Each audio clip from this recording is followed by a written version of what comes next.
In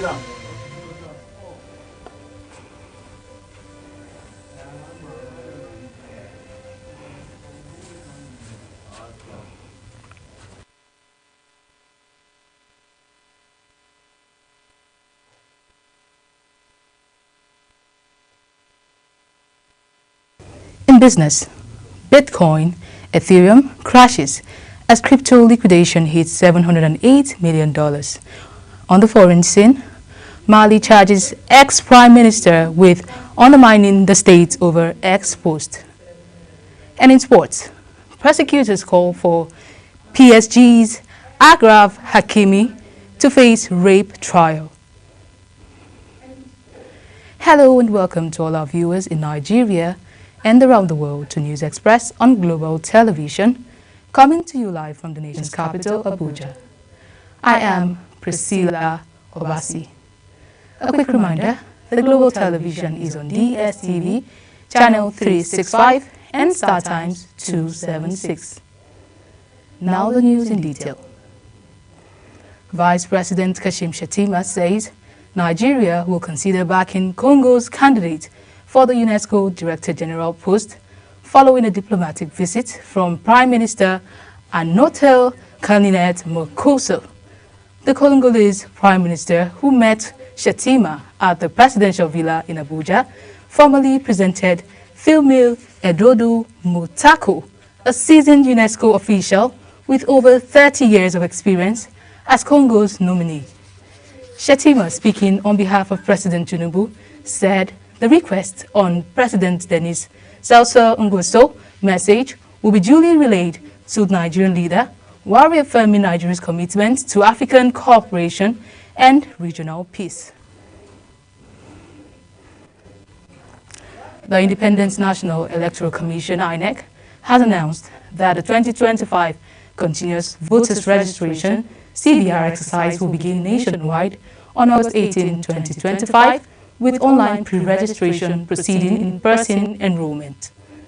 INEC Chairman Professor Mahmoud Yakubu made the announcement during the courtesy visit with the National Orientation Agency, confirming the registration drive aligns with preparations for the 2027 general elections.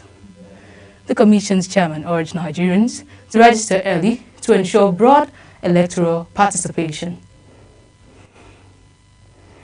Nurses and midwives under the National Association of Nigerian Nurses and Midwives have maintained their ongoing 7-day nationwide warning strike, rejecting government's claim of suspension after negotiations with the health minister reached a deadlock. However, the association says it has agreed to review the federal government's latest proposal over nationwide strike demands, including increases in shifts and uniform allowances. The union's federal health institutions sector says it will reconvene today to assess the government before finalizing its position. The Nigerian Immigration Service, NIS, has issued an advisory urging Nigerian travelers to strictly adhere to visa purposes when United Nations visa usage, after concerns were raised by the U.S. authorities over visa misuse. The government cautioned that violating visa terms, such as overstaying or engaging in undocumented activities, could result in deportation, visa revocation, or bans. The NIS stressed ongoing scrutiny of visa holders even after they enter the U.S. and asked nationals to respect immigration laws globally. The National Emergency Management Agency, NEMA, reports that flooding in 2025 has claimed 165 lives, with 119,791 people affected across 19 states, triggering displacement and disruptions. The disasters, which include collapsing infrastructure and farmland, remains among the worst responses this year, prompting urgent calls for expanded disaster risk preparedness. NEMA continues to deliver relief materials and coordinate responses in affected regions. Abuja is a city meant to reflect order and modern development. the sight of cows roaming freely on major roads in Nigeria's capital, Abuja, is raising eyebrows. Residents are questioning how cattle continue to move about in an urban center where open grazing is officially discouraged. Our correspondent, Ubongo Soro, brings us this report. Abuja is Nigeria's capital. Sadly, you see cows moving freely on the roads, even near the National Assembly. The Federal Capital Territory Administration has publicly discouraged open grazing within Abuja for several years. The FCT, being the seat of federal government, is expected to serve as a model for urban order and policy enforcement. Official statements from FCT, especially since 2021, have emphasized a transition to ranching and restricted movement of cattle within the city center. However, there is no specific federal law that criminalizes open grazing nationwide, including in Abuja. Instead, enforcement depends on administrative measures and area councils' bylaws. Despite policy declarations, open grazing continues in many parts of Abuja, even around high-profile areas such as Airport Road, Gwarimpa, Sokoro, and Central area. The issue of cattle roaming the streets of Abuja is quite unfortunate, and I think it's something the government really needs to look into. The current trends that has to do with cattle rearing globally is ranching. I think what we lack in the country currently is the political will to do that. For me, I feel it's an environmental threat, because when they move around, you see them dropping their dogs everywhere, and also it's not safe for motorists and passerbys, and the government needs to look into it. Abuja Environmental Protection Board and the Ministry of Health and Environment should also come together and do something about it. A motorist who spoke to us complained bitterly about the discomfort caused by these cows on the road. If I'm driving, see cow inside the town, it is payment, living payment, something like here is a capital. Even though it's not a capital, even though a state, it's a city of state, the cow is not supposed to be crossing TT express like this. The thing is payment. So unfortunately, Minister of Abuja is supposed to do something about it.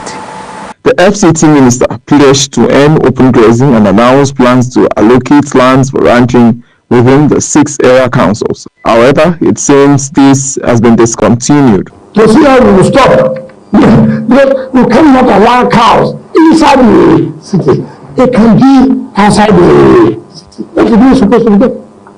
Because the grasses are outside the city. The grasses are not here.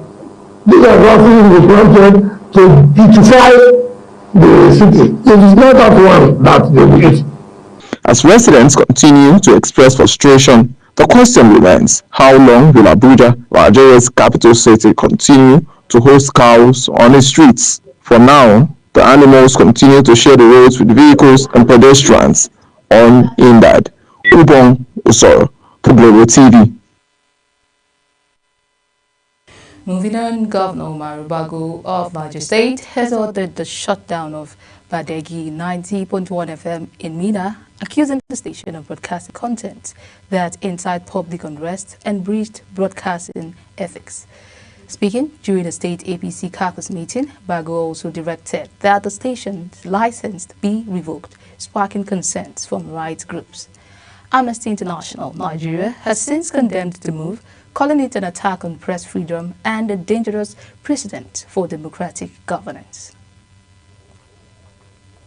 The Benue State House of Assembly has recommended the 6-month suspension of the Otubo local government chairman, Maxwell Giri, over allegations of financial misconduct, abuse of office, and undermining legislative processes.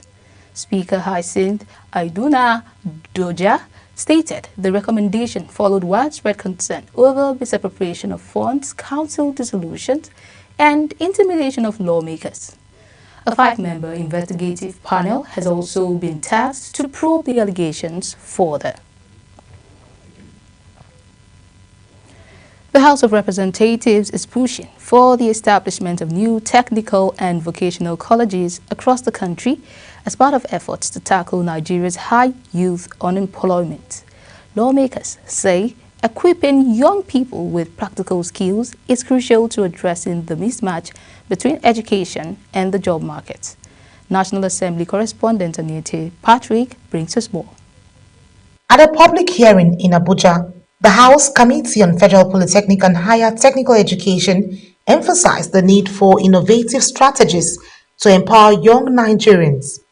Chairman of the committee, Fred Lagunda, says the goal is to equip youths with hands-on training, technical expertise, and entrepreneurial skills that match today's workforce demands. The hearing focused on 3 bills: the proposed Federal College of Entrepreneurship and Skills Acquisition in Zaki Biam, Benue State, the National Institute for Technical and Vocational Education in Borogo, Bauchi State, and the Federal Vocational and Skills Acquisition College in Ilaro, Ogun State. Lagunda says these institutions will promote self-reliance and economic growth by producing skilled technicians and mid-level professionals. They seek to promote entrepreneurship studies and skill acquisition to empower Nigerians with the skills to become employable, create jobs, and excel anywhere, particularly in their various constituencies. Declaring the hearing open, Speaker of the House, Tajuddin Abbas, represented by Awalu Gwandabe, says over 55% of Nigerian youths are unemployed or underemployed, largely due to a disconnect between formal education and the labor market. We must therefore equip our youth with practical skills that will enable them to thrive in an ever-evolving technologically driven job market. The House says the bills align with its legislative agenda and will improve access to quality technical education nationwide. Anita Patrick, reporting for Global TV.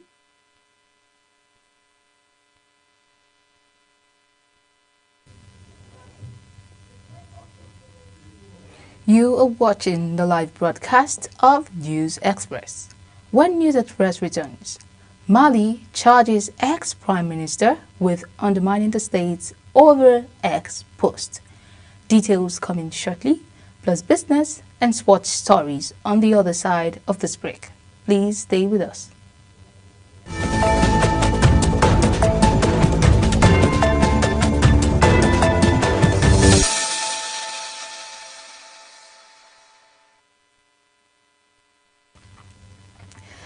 Welcome back. Thank you very much for staying with us. If you are just tuning in, this is News Express on Global Television, coming to you live from the nation's capital, Abuja. Now we go to the business news. The Speaker of the House of Representatives, Tajuddin Abbas, says the compressed natural gas policy is central to Nigeria's energy transition agenda.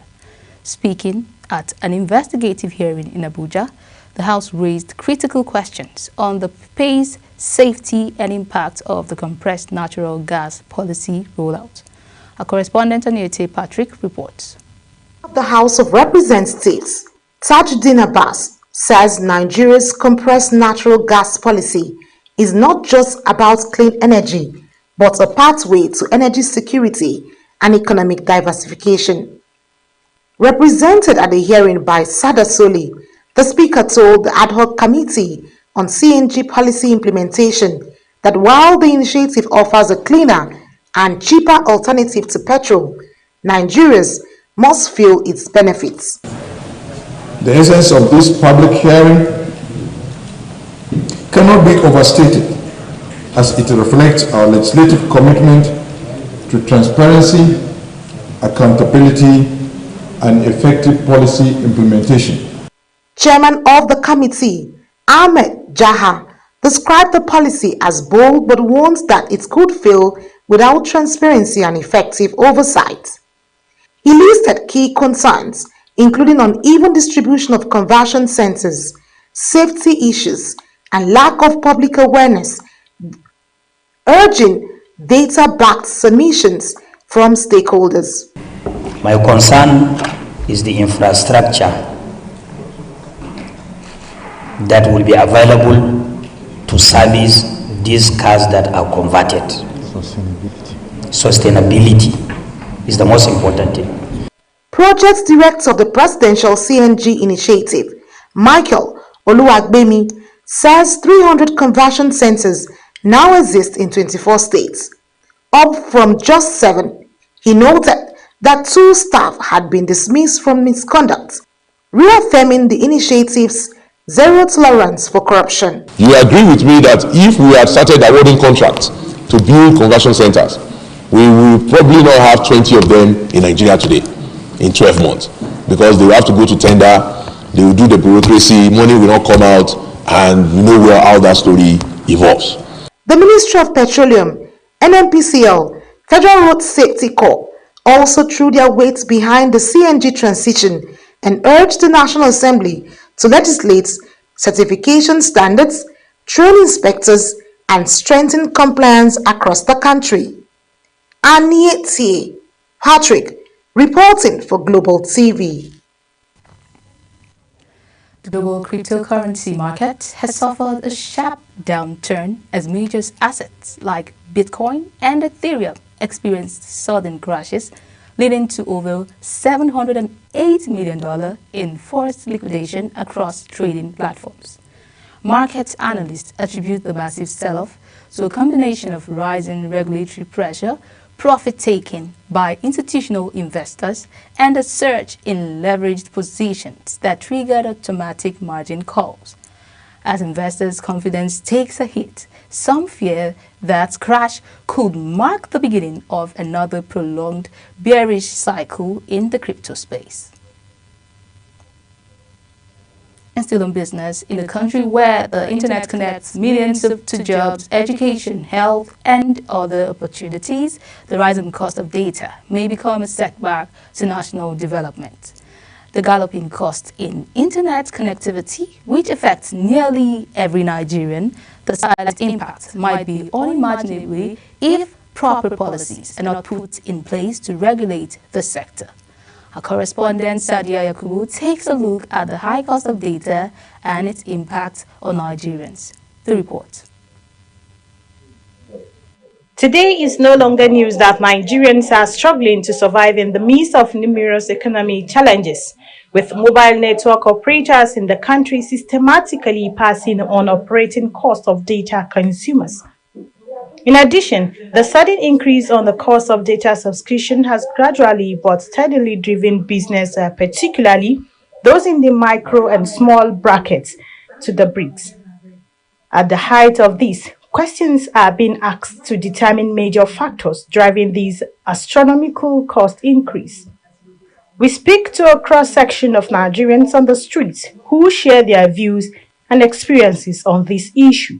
See, it's not easy for us. So, if, like 2 years back or 3 years back, when I use data, they enjoy the data. If you even buy like 5,000, you go use and they do watch YouTube, watch this. But now, just like I said, that they use straw, they suck the data. Telecommunications operators recently made a strong case for an upward review of tariff cutting across calls, text messaging, and internet data services. These developments drawing criticism from subscribers as expected, seen at least 50% increase in this regard. The cost is becoming so much that the normal Nigerian will not be able to afford. Please, the government should help us reduce it, and I think by that way, most little business that is trying to come up can go up. Apparently, access to affordable internet is directly linked to economic growth, education, as well as success to robust healthcare services. It is often said that when people cannot afford data, they may not also be able to access knowledge, find remotely work, or sell online. As the maximum goes, the cost of data is the cost of opportunities. It's crazy, especially when you're using an iPhone. The data finishes on time, but at least on Android it's still manageable. But an iPhone user, no. The digital world is here, but how many Nigerians can truly afford to be part of it? The cost of data isn't just about Naira and Kobo. It's about access, equality, and the future. Let's push for a Nigeria where everyone can connect without going broke. Sadia Yakubu here, Global Television. In the meantime, President Donald Trump's administration has unveiled a range of new tariffs due to take effect in 1 week on most United States trading partners. The import levies raised as high as 41% on Syria and included a hike on Canadian imports from the current 25% to 35%. Zara Nasir brings us more. Trump stated that the United States will raise tariffs on certain Canadian goods, having previously warned of trade consequences for Canada after Prime Minister Mark Carney announced plans to recognize a Palestinian state at the United Nations General Assembly in September. Unlike the new levies hitting dozens of other economies, there is no delay and this begins Friday, according to a White House fact sheet. However, Trump has now sent a strong message to the government, reaffirming his earlier proposition. Well, they have to pay a fair rate. That's all. It's very simple. They have been charging very, very high tariffs to our farmers, some over 200%, and they've been treating our farmers very badly. They've been treating our country very badly for years. Products covered by the 2020 United States-Mexico-Canada Agreement, which covers a wide swath of items, will be exempt from the tariff rate. Zahra Nasr, reporting for Global TV News. And now we'll go to the foreign scene, where President John Mahama has assured Nigerian citizens living in Ghana that they are safe, stating explicitly that there is no room for xenophobia in his country and emphasizing Nigeria-Ghana relations as grounded in shared history and regional solidarity. His assurance, issued amidst tension triggered by the recirculation of an old video by a Nigerian resident, was conveyed to President Tinubu via diplomatic channels. Mahama reiterated Ghana's adherence to ECOWAS protocols and warned that any attempt to sow division will not be tolerated. Still on the foreign scene, former Malian Prime Minister Moussa Mara has been charged with undermining state credibility, inciting disorder, and opposing legitimate authority over a July 4 post on X handle expressing solidarity with jailed opposition figures. Mara comments during and after prison visits drew the ire of Mali's ruling junta, which has outlawed political parties and clamped down on dissent since seizing powers in coup between 2020 and 2021. The 49-year-old, who served briefly as Prime Minister a decade ago, is set to stand trial on September 29 as critics warn of rising authoritarianism under interim President Assimi Goïta. U.S. President Donald Trump has reportedly ordered the repositioning of America's nuclear submarines in response to inflammatory remarks made by ex-Russian President Dmitry Medvedev about U.S. military posture.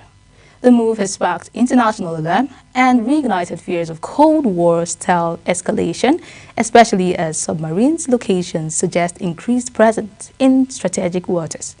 Critics argue that Trump's action could further complicate already tense U.S.-Russia relations and strain diplomatic back channels aimed at conflict prevention.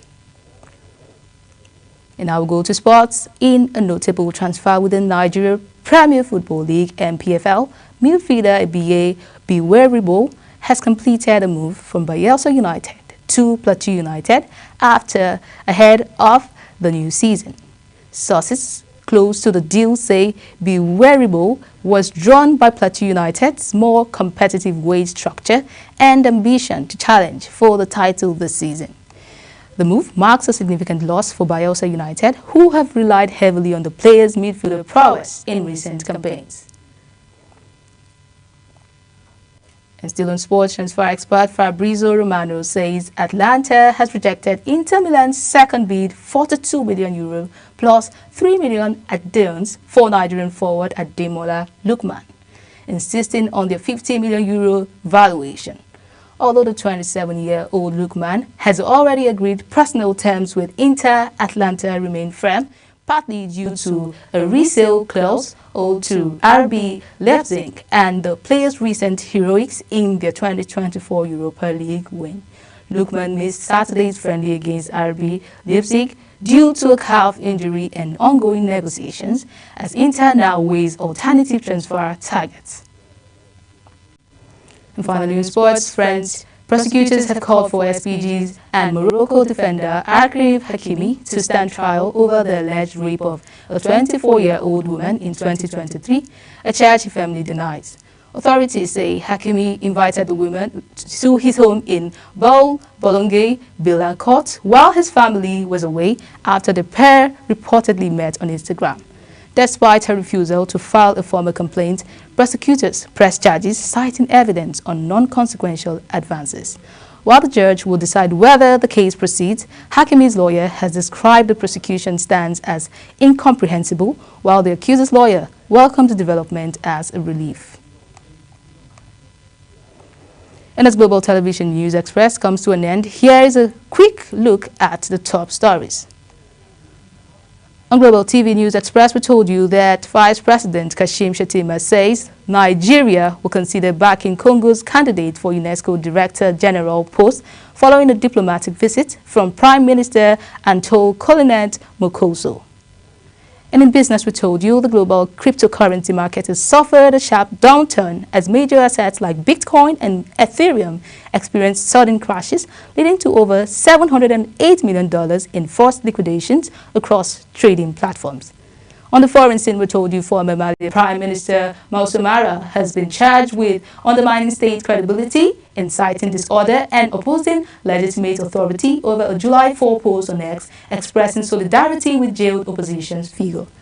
And finally, in sports, we told you French prosecutors have called for PSG and Morocco defender Achraf Hakimi to stand trial over the alleged rape of a 24-year-old woman in 2023, a charge he firmly denies. And that is it on News Express. A quick reminder that Global Television is on DSTV channel 365 and Star Times channel 276.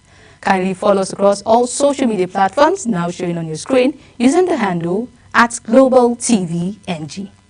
I am Priscilla Obasi. Thank you very much for watching. Good evening.